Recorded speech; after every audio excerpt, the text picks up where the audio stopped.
its fourth season, viewers are treated, once again, to the timeless comedy of irrepressible, unreconstructed buffoonery, as beloved of the master as it is of the hound. The big change at Diddley Squat Farm is the elevation of its manager, Kaleb Cooper, to superstardom. As the season commences, Kaleb is off touring his one-man show. The opening episode is interspersed with clips from his act leaving Clarkson to plow a lonely furrow. Things have gone a bit topsy-turvy, Clarkson adjudges, from the seat of his Lamborghini tractor. But 'twas ever thus at the farm, where simple questions are often met with complex solutions. The big new complication, this time around, is Clarkson's aspiration to buy a pub, which will serve as both a secondary farm shop and a showcase of British food and drink. The pub plotline proves a welcome distraction from the travails on the farm. In its fourth season, a winter of contentment, things have settled into a rhythm. Crops all but select themselves, the livestock are unruly but well established. The show confects the occasional set piece, planting willow trees to supply cricket bats at a 2-decade profit horizon, or testing out new tractors like the good old days of Top Gear, but the farm feels like a known quantity now. And so, the pub is a narrative necessity, reigniting the dreamy, entrepreneurial spirit that made Clarksons Farm's early episodes sing. With Britain's pubs in a crisis even more dramatic than the farming sector, with a third of all pubs having closed since the millennium, it might be up to Clarkson's boozer to inspire a new generation of publicans. Because Clarkson, love him or hate him, is an inspirational figure in this department. Armed with nothing more than his reputation, and Amazon's blank checkbook, he throws himself manfully into every assignment on offer. With Kaleb gallivanting catching, see **** flu, the famous person's illness, as Clarkson labels it. Clarkson hires a temporary replacement in the form of Harriet Cowan, a #FarmTalk influencer. It is a move typical of the show's bait and switch. Clarkson is a vehicle for boorish, windbag humor, but he is not an evangelist for it. When he complains about being sore, his acerbic Irish partner, Lisa, replies unsympathetically.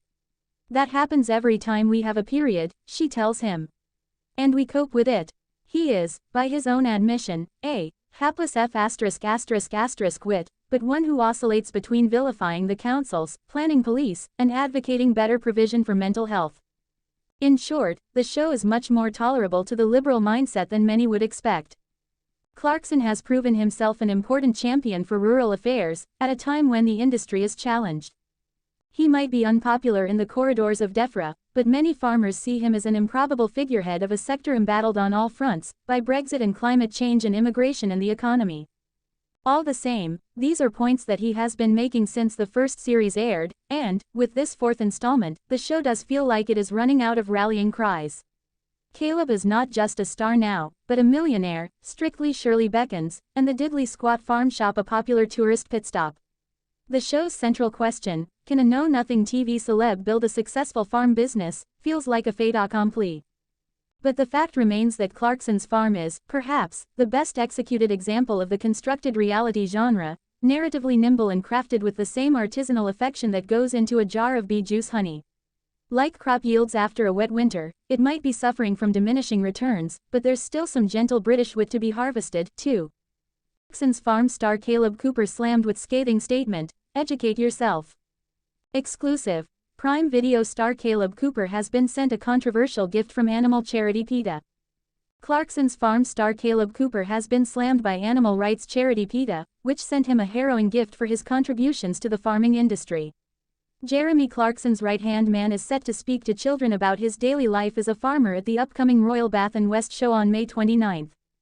It comes alongside the release of Prime Video star Kaleb's new children's book Kaleb's Farmyard Tales, which follows on from his adult releases The World According to Kaleb, It's a Farming Thing and Britain According to Kaleb. But PETA has slammed the star for contributing to an abusive industry. PETA exclusively let Express.co.uk know that the charity has sent an illustrated book aimed at adults to Cooper, which is drawn in pleasant pastels, but features the sounds of real animal screams and nursery rhymes describing the horrors that animals endure in the meat, egg and dairy industries. Its accompanying letter to Kaleb reads, "The secret lives of animals is written in simple rhyme so everyone can understand that animals are not stock, they're individuals who value their lives just like we do." PETA's Don Carr, who is vice president of vegan corporate projects, added, "Children have a natural empathy for animals, and they deserve to know what really happens on farms, where kids just like them are torn away from their mothers, have their tails chopped off without pain relief and are killed at a fraction of their natural life expectancy." PETA encourages Kaleb Cooper to educate himself about animal rights and tell young audiences the truth about how animals suffer in the farming system. It's not the first time Kaleb has faced challenges from vegans. During his UK tour, PETA billboards were plastered around Bournemouth before his scheduled dates there with the slogan, "Support British farmers, go vegan." Clarksons Farm returns for its most knockabout series yet.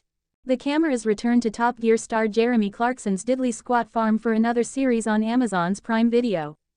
If you've been watching the latest series of Britain's Got Talent, yes, it is still on, and you've been worrying about the long-term prospects for live entertainment in Britain, I may have some encouraging news for you. When it comes to quality, it would appear that theater audiences are not actually that fussy these days. Well, not if the short clip from Kaleb Cooper's live tour, which pops up in the new run of Clarksons Farm, is anything to go by. It shows a packed crowd of punters at the Warwick Arts Centre absolutely lapping it up as Kaleb leads them in a karaoke chorus of the Wurzel's 1976 novelty smash the Combine Harvester, Brand New Key. Admittedly, as it was only a brief clip, we probably shouldn't judge Cooper's show on that musical vignette alone. I know nothing about his other agriculturally themed material, although I would be mightily disappointed if there wasn't some kind of educational skit called Arable Histories in there. More importantly, as well as delighting the good people of Coventry and beyond, celebrity farmer Cooper's tour provided some handy storyline jeopardy for the fourth series of Jeremy Clarkson's award-winning Farming Diary, which launches on Prime Video tomorrow, the 23rd of May. With Cooper away on the road for a couple of months at least, the first episode opens with Clarkson facing a pressing dilemma. Should he splash some of his tight budget on a temporary replacement or save some cash by attempting to perform Cooper's many duties on Diddley Squat Farm himself? Obviously, Clarkson's frugal Yorkshire ways and the film crew's need for drama dictates that the latter option is chosen. With predictable results, Clarkson duly spends a fruitless first day shouting instructions at his stoutly indifferent livestock and spectacularly failing to plow and plant his government-subsidized field. To be fair, Clarkson proves quite good at what he likes to call shoveling but, by the end of the day, even he admits defeat. "Turns out I'm not Jethro Tull," Clarkson sighs. "I'm just a hapless wit."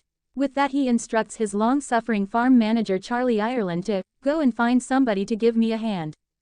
That's when the new star of the show arrives. Ireland somehow manages to quickly recruit for Jeremy a young, ballsy and blonde Derbyshire farmer called Harriet Cowan, and the first two episodes are instantly sorted for entertainment. Cowan is exactly what Clarkson, and this show, needs. Someone who knows exactly what they are doing, who has very little time for the shortcomings of the bumbling and bungling idiot she has been paired up with.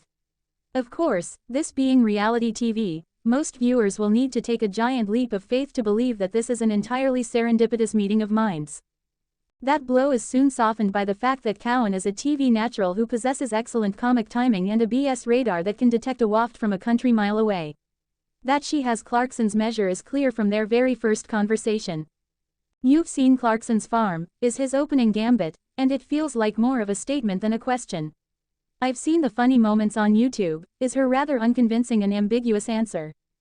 By the time Cowan has teamed up with Clarkson's partner Lisa in the second episode to tease him about his ignorance of porcine gynecology, he is firmly at the "roll me over and tickle my belly" stage of subjugation. At this point, had the promo trailers not already given the game away, you might find yourself wondering how much fun it might be if Cooper was to stay on the road a little longer and thus prolong Harriet's cameo. That said, I've only seen the first 4 episodes. There's every chance the producers will have found a way to ensure she also remains on the scene until the end of the run.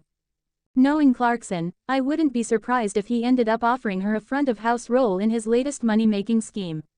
He wants to open his own pub, complete with its own restaurant and shop, which will of course sell Diddley Squat products.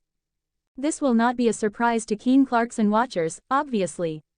Thanks to the fact that there probably isn't a publication in Britain that has not reviewed it by now, we all know he did indeed open a pub, The Farmer's Dog on the A40, last August.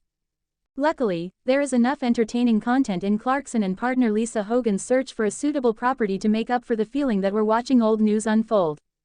Most of that entertainment is provided by Lisa and her delightful way with words. The only thing that would help this hole is a wrecking ball, is her short verdict after one particularly uninspiring viewing.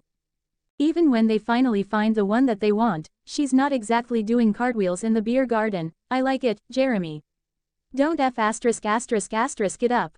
As ever, there are plenty of other laughs to be had in these first 4 installments. In fact, it is shaping up to be the most knockabout series of Clarksons Farm so far. I wouldn't say the joke is always at Clarkson's expense, but we're probably talking 85 to 90%. He takes it well though.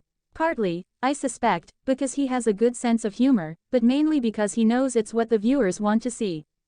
Even when he does come up with a good gag of his own, calling a runty and stunted piglet Richard Ham, he is blown out of the water by Hogan, who comes up with a much better sobriquet for one of the other pigs. She takes one look at the bullying boar that is terrorizing the females in its pen, and promptly names it Harvey Swinestein. I'm guessing one of those piggy pet names sailed past the Amazon lawyers far more easily than the other.